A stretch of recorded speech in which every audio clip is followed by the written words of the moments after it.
Hey guys, today we're going to go through the fees on Copart and fees on IAA. So what you guys are seeing right now is the members fees page on Copart. And Copart breaks out their fees into 4 different categories.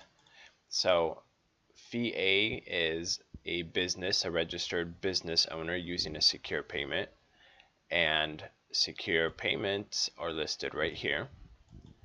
And fee B is a business member using non-secure payment, which is also listed right here. The other 2 categories, fee C and fee D, are regarding just basic public buyer, which you can compare. It is quite a bit higher. So here's where the biggest change happens, is after the purchase price is $5,000 or higher. You could do the math and see what the difference will be, but even this $35,000 and higher, a business member with a secure payment would pay a 2% fee, where a public buyer with a secure payment would pay 15%. That's pretty massive. They also charge storage fee if you don't pick up the vehicle in time, which is $20 a day. And a late payment fee, which is $50 per vehicle after 3 days of purchasing the vehicle. They also charge an internet bid fee, which you could see here. The way to avoid it is you have to go physically to the Copart location and enter a preliminary bid on a computer that they have on site, and then you won't get charged this fee. Well, $29, $39. Canada locations, we're not going to touch on that. And Crash Toys, I mean, same idea, where you have the 4 different fees. Crash Toys is some like motorcycles, boats, jet skis, I think trailers. And this is IAA. This is standard non-public buyer fees. Since my account with IAA is a registered business account, I don't see the public fees.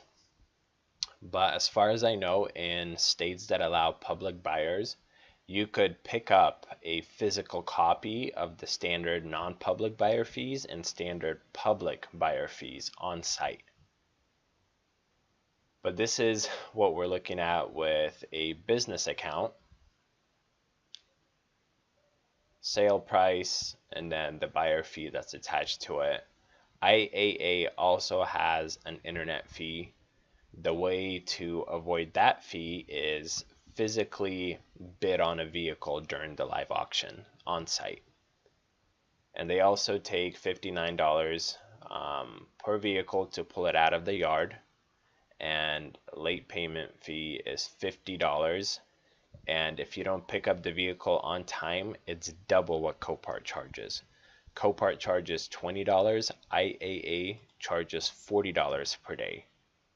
So as far as I know, it's been a while since I actually looked at the fees and compared them side by side.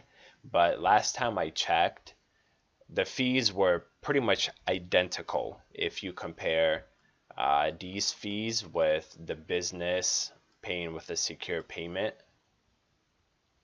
Now I'm going to show you guys some of my vehicles that I purchased.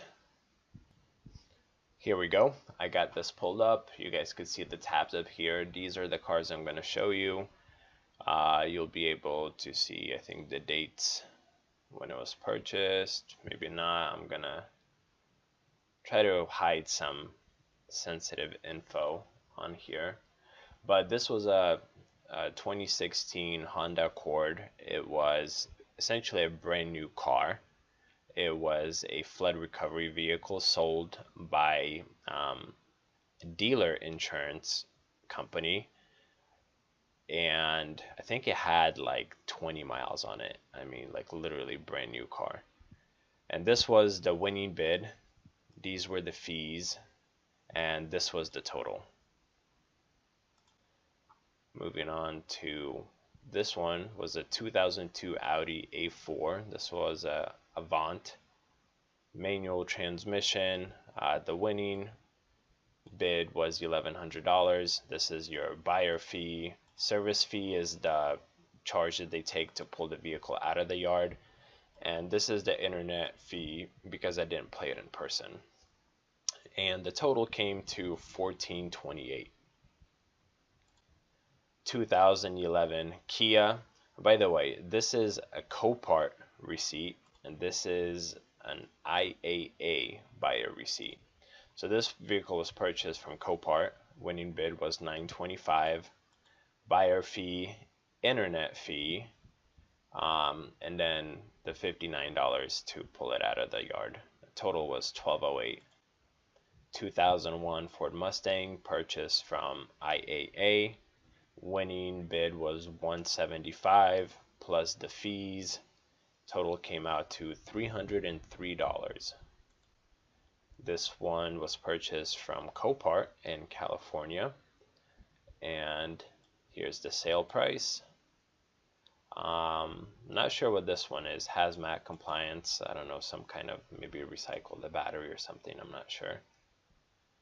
But the total for this one was $2,813.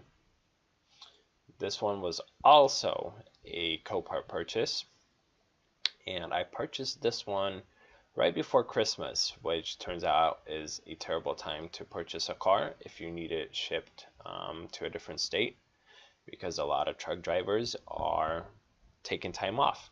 So these are all storage fees. As you can see, I paid quite a bit in storage. So the winning bid was $2,350. Again, hazmat compliance. I don't know, maybe it's a California thing. Buyer fee, the internet bidding fee, and the pullout fee, plus all of these storage fees. But on a positive note, I made a lot of money on this car. So I don't even mind the storage fees. Of course, I could have made more money if not for the storage fees, but I can't be upset. Here's another one, also from Copart. Winning bid was $2,050 plus the fees. Total was $2,434. And lastly, this one came out of Florida, 2015 Ford Flex. This one actually had a clean title because it was sold by a rental company, Enterprise Rentals or something like that. So it didn't go through insurance. So this one remained with a clean title. So bid amount was $14,750 plus the fees, and because it was considered a premium vehicle, they automatically charged for a report like a Carfax, and this was the total that was paid for it. Hopefully this helped some of you guys, and if you have any questions or have any requests for similar videos, just let me know in the comment section.